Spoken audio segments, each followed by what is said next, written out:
नमस्कार. राजकारणामधला विरोध आता आजकाल व्यक्तिगत पातळीवर उतरू लागलेला आहे. विरोध करूनही परिणाम होत नाही, म्हणजे अपेक्षित परिणाम होत नाही हे लक्षात आल्यावरती माणसांचा तोल आता सुटू लागलाय. तोल सुटता सुटता याची भान देखील सुटत चाललंय की आपल्याला काय आणि कुठल्या भाषेत व्यक्त व्हायचं आहे. एखाद्या व्यक्तीला राजकीय दृष्ट्या कितीही विरोध केला आणि त्याच्यावर कोणताही वाईट परिणाम होत नाही हे लक्षात आल्याबरोबर माणसं भाषा बदलू लागलीत. बरं, ही इतकी खालच्या पातळीवरची भाषा येऊ लागली आहे की त्यामुळं त्यांचे संस्कार तर दिसू लागलेतच, पण ज्यांना विरोध तुम्ही करता आहात त्यांचा फायदा देखील होऊ लागला आहे. कारण त्यांच्या भोवती सहानुभूतीचं वलय निर्माण होऊ लागलं आहे. एखाद्या अज्ञानी माणसानं असं केलं तर आपण समजू शकतो. कळत नाही अशा व्यक्तींनी वापरलेली भाषा ही एक वेळेला समजता येऊ शकते, पण ज्यांना कळतं ते देखील जर चुकीची भाषा किंवा चुकीची कृती करू लागले तर मग मात्र आश्चर्य वाटल्याशिवाय राहत नाही.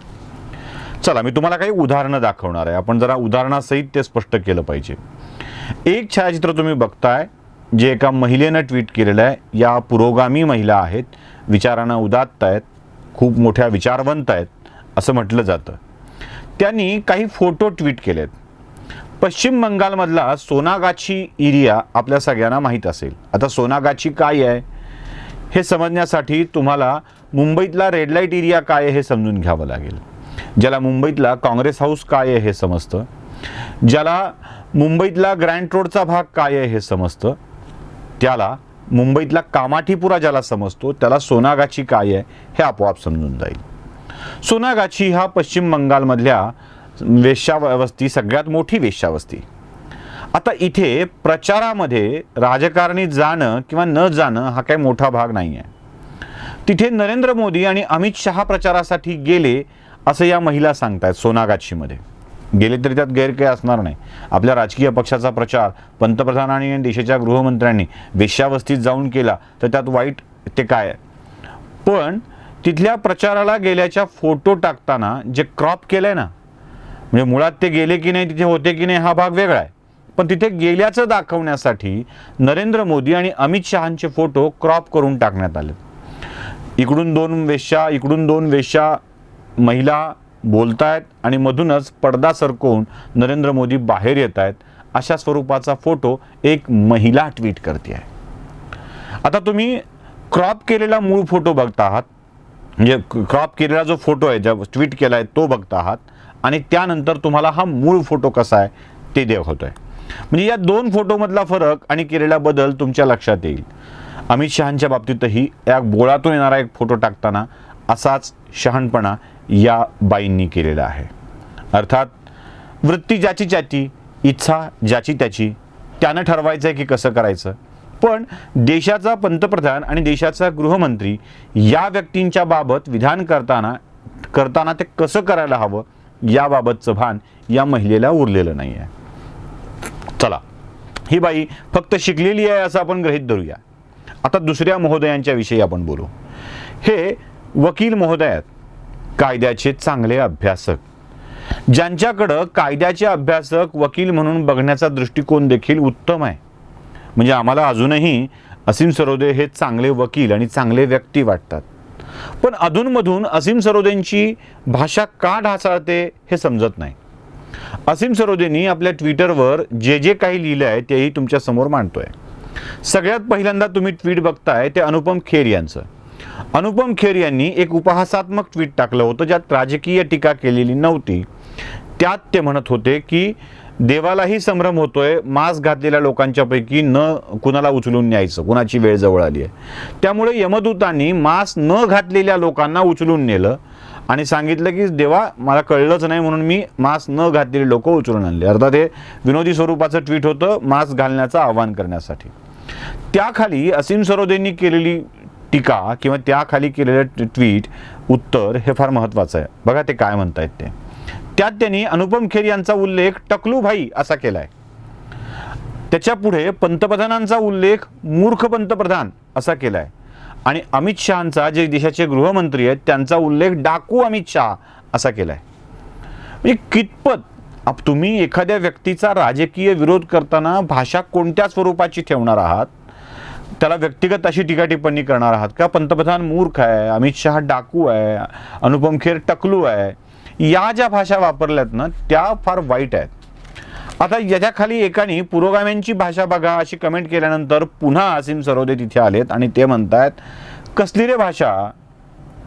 म्हणजे त्यांनी हिंदू तालिबानी हा एक वेगळा शब्द वापरलाय. म्हणजे मलाही हे मान्य आहे की कुंभमेळ्यामधली गर्दी कोरोनाला अधिक वाढवेल, पण कुंभमेळ्यातल्या गर्दीची तुलना थेट हिंदू तालिबानी अशी करणं, म्हणजे तालिबानी अतिरेक्यांची कुंभमेळ्यात आलेल्या साधूंची तुलना करणं असीम सरोदेंना पटतं का?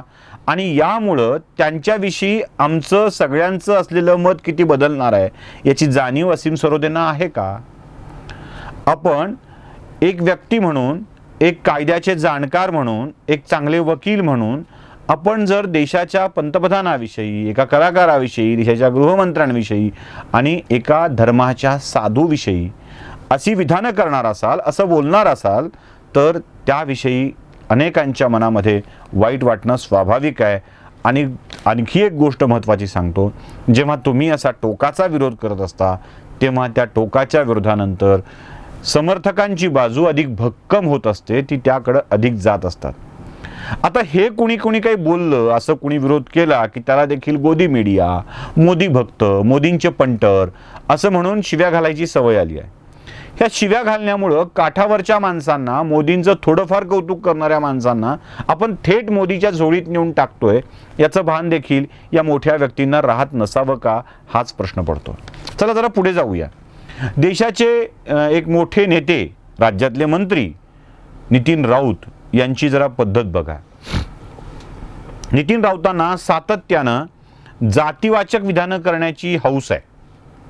म्हणजे अगदी नागपूरमधल्या सभेत त्यांनी केलेलं विधान आपल्याला आठवत असेल. त्यांनी सरळ सरळ हे विदेशी बामणं असं विधान करून टाकून मोकळे झाले होते.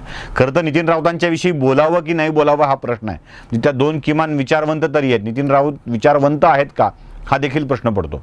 नितीन राऊतांनी आपल्या ट्विटरवरती एक जुना फोटो ट्विट केलाय. खरं तर ते व्यंगचित्र आहे. नितीन राऊतांचं ज्ञान किती आहे हेही या ट्विटमधून लक्षात येतं. त्यांनी लिहिलं आहे की व्यंगचित्रकार RK नारायणन यांनी हे काढलेलं व्यंगचित्र. आता त्यांना कोण सांगा की RK नारायण हे व्यंगचित्रकार नव्हते, ते कथालेखक होते. आणि व्यंगचित्रकार RK सदृश्य काही नाव तुम्हाला वाटत असेल, तुमच्या डोक्यात आठवत असेल, तर ते RK लक्ष्मण यांचं आहे. चला ठीक आहे. ते व्यंगचित्र काय आहे तर अनेक साधू ब्राह्मण तिथं बसलेत आणि राजेंद्र प्रसाद त्यांची पाद्यपूजा करतायत. मागे नेहरू उभे आहेत हे तुम्हाला त्या चित्रात दिसेल. आता या चित्रामध्ये राजेंद्र प्रसाद हे ब्राह्मणांची पूजा करतात याचा संदर्भ लगेच जोडत नितीन राऊतांनी जे खतरनाक विधान करून टाकलंय ना, ते असं आहे की राजेंद्र प्रसाद हे कायस्थ होते, कायस्थ शूद्र असतात. म्हणजे हे राऊत म्हणतायत, मी म्हणत नाही. त्यामुळं ब्राह्मणांचा, राजेंद्र प्रसाद यांचा राष्ट्रपती होण्याला विरोध होता, म्हणून ब्राह्मणांनी पाद्यपूजा करून घेतली, कसे असतात बघा, अशा स्वरूपाचं सगळं लिखाण नितीन राऊतांनी केलेलं आहे. नितीन राऊतांचं ज्ञान जरा अपुरं असेल तर त्यांना करेक्ट करून सांगतो, अशा स्वरूपाचा कोणताही विरोध कायस्थांना ब्राह्मणांनी केलेला नव्हता. एक हा फोटो जो प्रकाशित झाला आहे तो सोरटी सोमनाथाच्या, म्हणजे सौराष्ट्रातल्या मधल्या सोमनाथाच्या मंदिराच्या जीर्णोद्धाराच्या वेळेचा होता.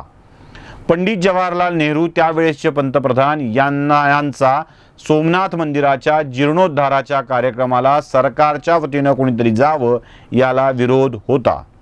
सरदार वल्लभभाई पटेलांना तो जीर्णोद्धार करायचा होता, म्हणून त्यांनी राष्ट्रपतींना म्हणजे राजेंद्र प्रसादांना जीर्णोद्धाराच्या कार्यक्रमाचं निमंत्रण दिलं.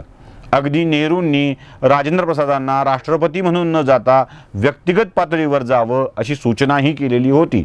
या सगळ्याचे पुरावे उपलब्ध आहेत.